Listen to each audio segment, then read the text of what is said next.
We are here again this week from Daily Wonder Home Learning. My name is Jennifer, and Rebecca is here with me, and we are the content writers for the Daily Wonder Homeschool Curriculum.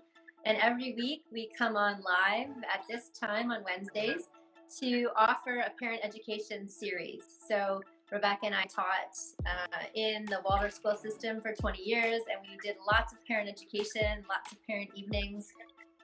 We would often have to drive out in the rain on nights like this or afternoons like this to have our meetings, but we're in the cozy warmth of our homes doing parent education. So today the topic is festivals and why those are important in the rhythm of your family life. So first of all, it's nice to note that as families, and certainly providing this structure for children, rhythm and routine are so important. We've talked about this before for children. They just thrive when they know what's coming. It just allows children's nervous systems to settle when there's a clear structure that they can relax within. For example, in your daily rhythm, you have meals. We know that there's breakfast and there's lunch and there's dinner, and that anchors the day. We know that school takes place at certain times.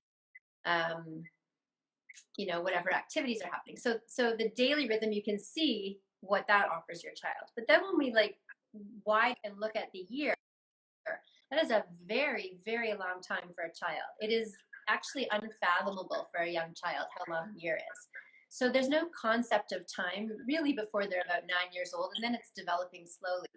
So if you want your child to have a sense of celebrating festivals, is such a beautiful way to mark that. I think for most of the people in the world today, you have some festival, possibly a religious festival you celebrated from childhood that you can still connect with, or maybe you still bring that festival to your family today.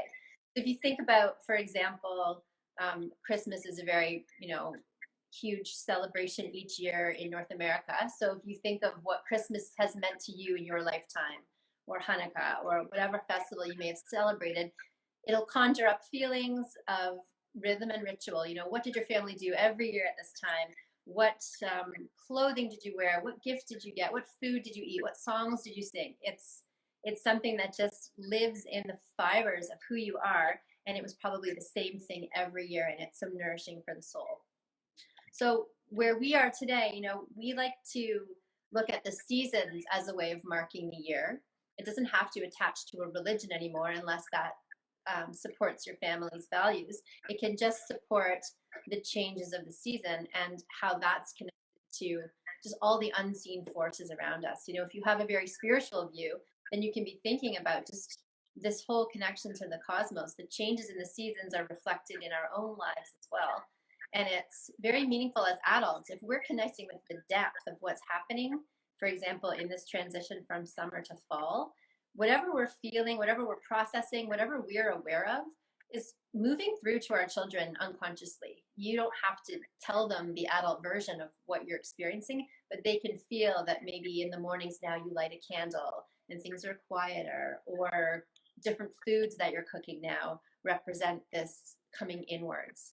So with this time of year, we've just spent these glorious 3 months of summer where we, all of us have this outward feeling of soaking up the sunlight, the beauty of the flowers and the trees, and the time we spent swimming in the water, and all of this soaked up into our souls. And it's literally now, as we go into the darker times of the year, we are storing that sunlight. We are, just the way the seed is and the tree is and everything's going on, we are storing that energy within us. The only difference is that it's our time to wake up inwardly. So that light that we've just taken from externally throughout the summer, we're now going to kindle in ourselves throughout this time of year. And the festivals can mark the honoring of this light that we want to protect, because it is very easy to lose it, right? We know that, it's getting darker and colder, and it can be more exhausting in the external world. So what are the rituals we can do to honor that inner light as we go into these darker times? Yeah, I find in my own transition too, there's a clothing shift, right? From summer to the fall, and I pull out my warm socks and my my longer pants, and that's a marking of the change of the seasons too. Yeah. And one of the things that can be really easy for families to do, or something that we're all familiar with doing in the classroom, is to have a seasonal table. Sometimes it's known as a nature table, where we literally bring the items in that we see around us out in the yard and in the forests and the places that we walk, the beaches, and we bring those things and assemble them on a table and allow the table to tell like a story of the season.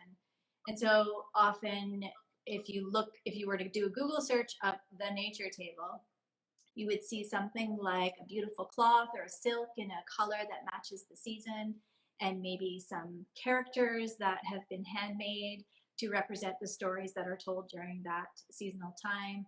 And then acorns, maybe an apple is there, some leaves that are changing colors right now. We might bring onto that some cones, some pine cones or fir cones from the trees that have fallen, some stones, some pieces of wood that represent what's happening outside in nature, and bring those to the table so that there's always a reminder of this shift and this dynamic of change that we see outside and that's happening within us.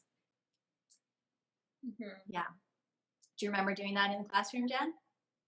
Yeah, it's very beautiful. And children love being able to bring things to the nature table that's meaningful to them.